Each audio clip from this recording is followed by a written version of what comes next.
Okay guys, tuguhaye ikaze nanone kuri umuyoboro wacu wa YouTube. Uyu munsi tugarutse kuri Bruce Melody, Diamond Platnumz, Alikiba, Element Elly ndetse na Vess Prince. Aba ngaba ni abahanzi tugiye kuvugaho muri kino kiganiro.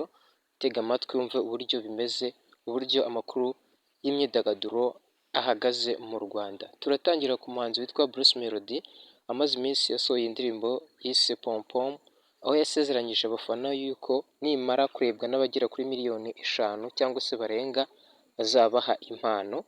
Yaje kuba yakoresha broadcasting yo ku rubuga rwa Instagram, aho yabazaga abafana niba yabaha indi ndirimbo cyangwa se niba bakomeza kuba bareba Pom Pom mu gihe iyo ndirimbo itarasohoka. Gusa abafana bamubwiye ko iyo ndirimbo bayikeneye, ko agomba gusohora indi ndirimbo nshyashya ije ikurikiye Pom Pom.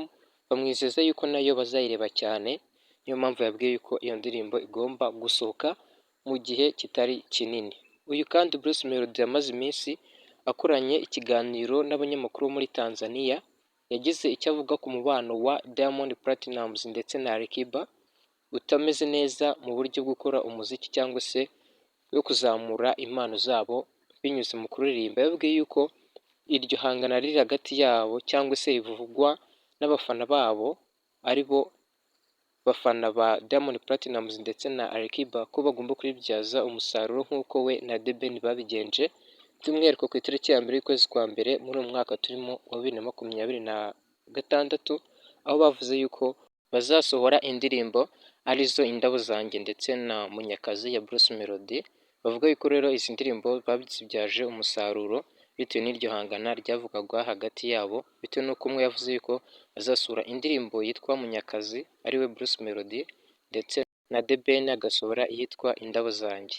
Ibi ngibi rero babibyaje umusaruro bitewe n'uburyo abafana bari biteguye izo ndirimbo zombi uko ari ebyiri.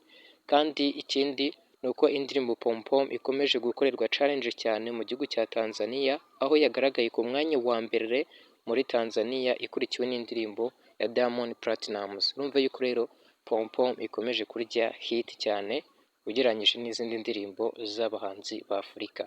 Kuri ibyo kandi turagaruka ku muhanzi witwa Vess Prince, wamaze iminsi asohoye indirimbo abifashijwemo na Element Elly. Gusa yaje kuvuga yuko Element Elly yaje kuba yamutereranya nyuma y'uko iyo ndirimbo isohotse, aho umwe mu bafana yaje kujya ahatangirwa ibitekerezo akavuga yuko Element Elly nabona indirimbo yitwa Yubu ya Vess Prince iriya hit, ko nawe ashobora kuzahita asohora indi ndirimbo. Ibi ngibi rero bigaragaza yuko abafana bavuga ko The Ben akomeje gukora ihangana ku bantu maze gusohora indirimbo, iyo abonye ziriya hit nawe ahita asohora indirimbo kugira ngo ize kwihangana y'izo ndirimbo aba yafashije abahanzi gukora. Ibi ngibi rero byatumye uwo muhanzi avuga yuko yanze no kuba yayipostinga nyuma y'uko indirimbo isohotse, kugira ngo ayipromotinge irebwe na benshi cyangwa se imenyekane cyane kurenza urwego imaze kumenyekanaho. Aya ngaya rero niyo ni amakuru y'ingenzi twari twakomeje kugenda tubagezaho, amakuru y'imyidagaduro ndetse n'ay'ibyamamare muri rusange. Niyo mpamvu wowe twabonye muri ino video kuva itangiye kugeza irangiye ugomba gukora subscribe, ugafungura n'inzogera, ugatanga n'igitekerezo, ugatanga na like ndetse ukaniyisharinga ku bantu benshi kugira ngo nabo babone amahirwe yo kuba bamenya amakuru tugenda tubagezaho hano ku muyoboro wacu wa YouTube. Turagushimiye rero wowe wamaze gukora subscribe ugafungura n'inzogera. Uraza no kutubwira muri comment igitekerezo cyawe cy'uburyo wumvise ino video, ndetse tubwire na video yindi twaza gukorera ubutaha. Wowe wamaze kubikora nawe ubutaha tuzahura mu yindi video nziza tuzabakorera.